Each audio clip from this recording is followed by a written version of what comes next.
My fiancé said, "You don't need to know where I'm going or who I'm with. Trust me, or don't." I stayed quiet, just smiled and walked away. 2 weeks later, she was standing at my door, tears in her eyes, holding something that froze me where I stood. I'm 32, and until about 3 weeks ago, I thought I was about to marry the woman I'd spend the rest of my life with. Her name was Rachel. We'd been together for almost 4 years, engaged for the last 10 months. The wedding was set for next summer. Save the dates had been sent. We'd already put down deposits on the venue, the caterer, the photographer. Everything was moving forward like it should. Rachel and I met through a mutual friend at a work event. She was smart, funny, had this infectious energy that drew people in. I fell hard and fast. By the 6-month mark, we were talking about the future. By 2 years, I proposed at her favorite restaurant overlooking the water.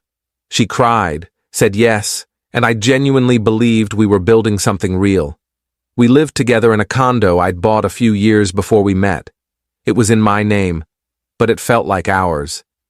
We split bills, decorated together, had our routines, morning coffee on the balcony on weekends, grocery shopping on Thursday nights, date nights every Friday.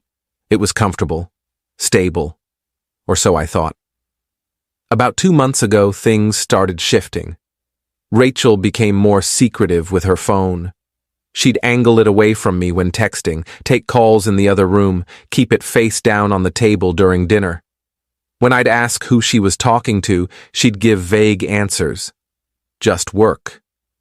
Just a friend. Nobody important. I trusted her, so I didn't push. Everyone deserves privacy, right? But then she started going out more without me.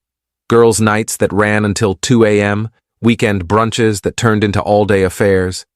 Last-minute plans that she'd mention only as she was walking out the door. The breaking point came 3 weeks ago on a Tuesday evening. I came home from work around 6:30, expecting to find Rachel there like usual. Instead, she was getting ready to go out. Makeup done, hair styled, wearing a dress I'd never seen before. "Where are you going?" I asked, setting my bag down. "Out," she said, not looking at me. "Out where? Does it matter?" "I mean, yeah. We usually tell each other our plans." She turned to face me, and there was this coldness in her expression I'd never seen before.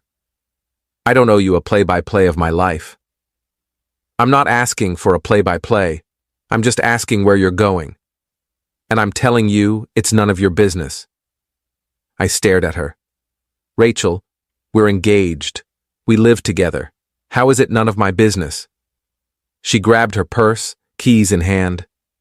"Look, I need space. I need to do things without you constantly asking questions. You don't need to know where I'm going or who I'm with. Trust me or don't.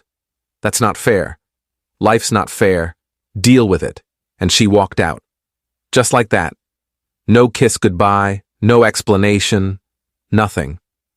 I stood there in our living room, stunned, trying to process what had just happened. I didn't text her, didn't call, just sat on the couch and waited. She came home at 1:47 a.m. I know because I was still awake, staring at the ceiling in our bedroom. She stumbled in, clearly tipsy, and collapsed into bed without saying a word.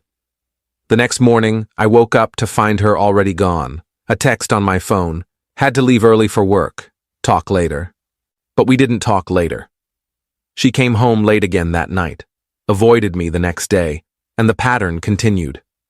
For a week, we barely spoke. When we did, it was surface-level small talk. "How was your day?" "Fine." "What do you want for dinner?" "Don't care. I was living with a stranger." Then, exactly 1 week after the trust me or don't conversation, I made a decision. I walked into our bedroom where she was getting ready to go out again, and I said, "I'm done." She turned, mascara wand in hand. "Done with what?" "This, US. Whatever this has become. You're breaking up with me?" "You already broke up with us. You just didn't say it out loud." She laughed. Actually laughed. "You're being dramatic." "Am I?" "You won't tell me where you go. You won't tell me who you're with. You come home at all hours. You avoid me. You treat me like I'm an inconvenience. What part of that sounds like a relationship? I just need space. Then take all the space you need. But take it somewhere else. I want you out. Her expression shifted, the confidence drained. You can't kick me out. I live here. My name's on the lease. Legally, I can, and I am.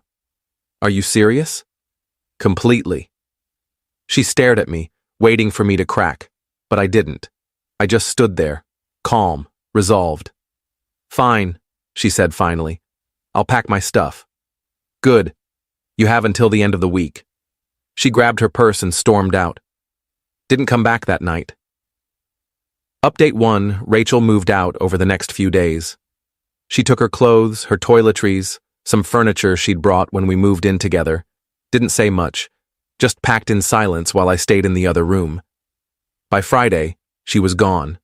The condo felt empty. Not in a sad way, but in a relieved way. Like a weight had been lifted. I spent the weekend cleaning, rearranging, reclaiming the space as mine. It felt good. I didn't hear from Rachel for a week. No texts, no calls, nothing. I assumed she'd moved on, found a place to stay, was doing whatever she'd been doing without me. Then, 10 days after she moved out, I got a call from her best friend, Megan. Hey, Megan said when I picked up. She sounded hesitant. Can we talk? Sure. What's up? It's about Rachel. I think there's something you should know. My stomach tightened. What is it? She's been seeing someone. For like 2 months. I wasn't surprised, but hearing it confirmed still stung. Who? His name is Drew.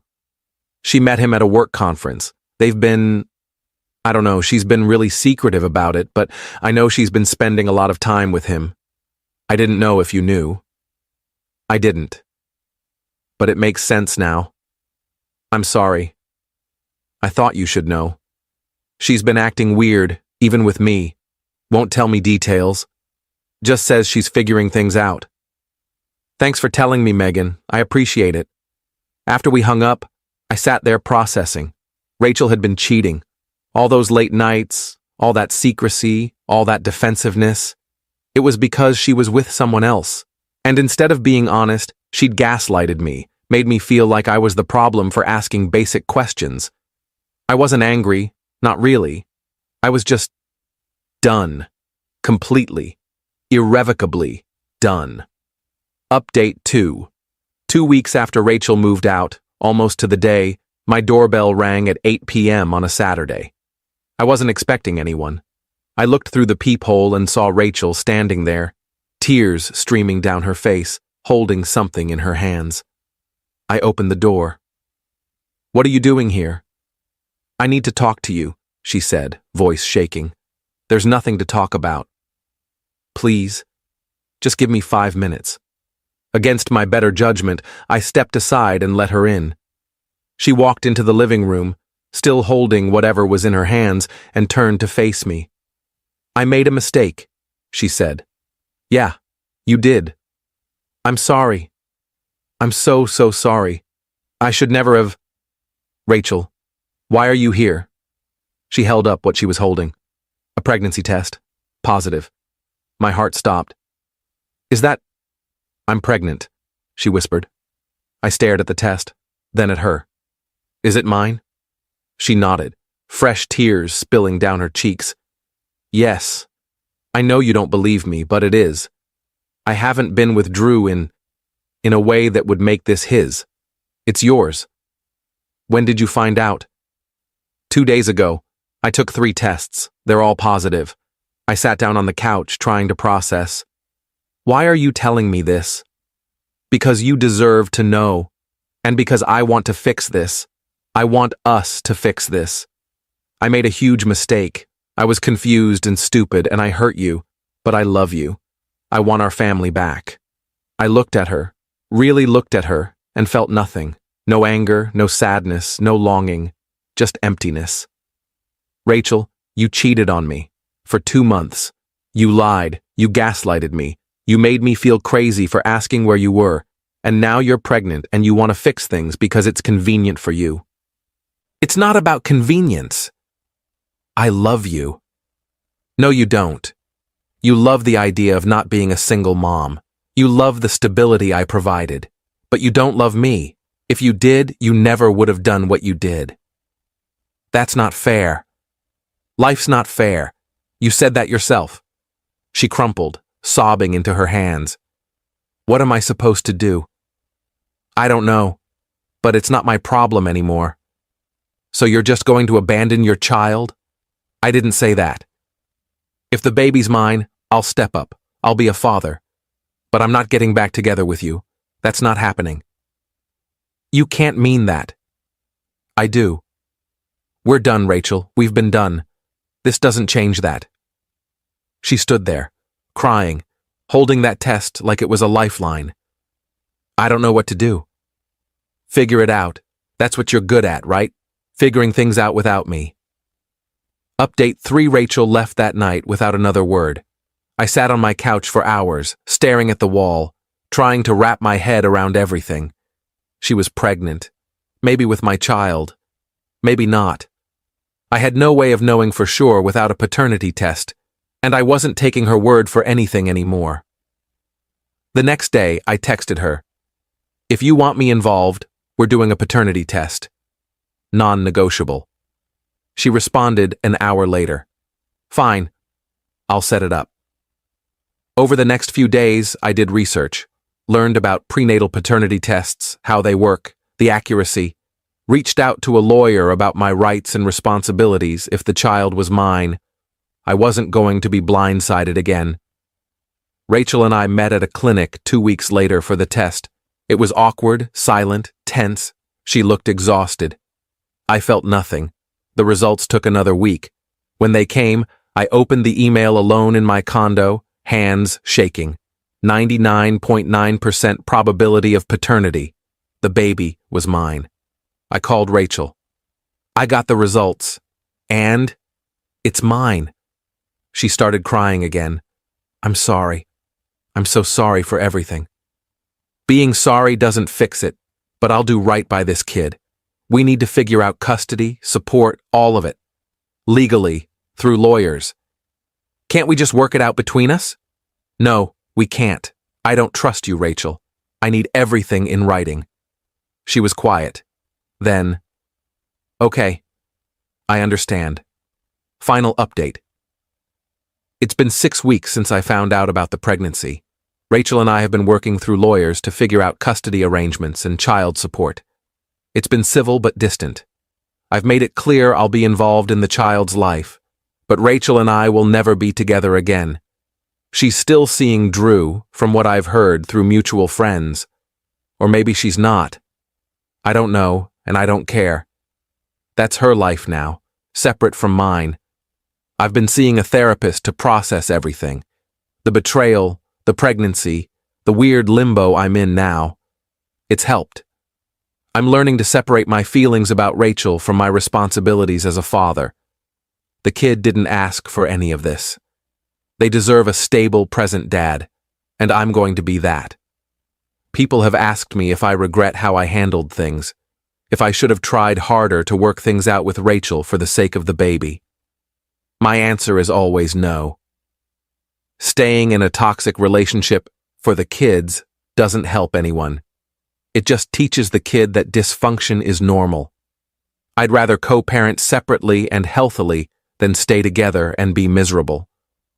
Rachel tried to apologize again last week, said she wished things had gone differently. I told her I did too, but wishing doesn't change reality. She made her choices. I made mine. Now we both have to live with the consequences. I'm not bitter. I'm not angry. I'm just moving forward. Building a life for myself and preparing for fatherhood. That's all I can do. Edit. A lot of people are asking if I'm sure the baby is mine even with the paternity test. Yes, I'm sure. The test was done at a reputable clinic and the results were clear. I trust the science more than I trust Rachel, which is why I insisted on it in the first place. Edit 2.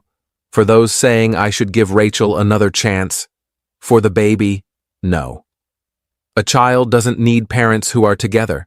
A child needs parents who are emotionally healthy and capable of co-parenting respectfully. Forcing a relationship that's built on lies and betrayal doesn't serve anyone.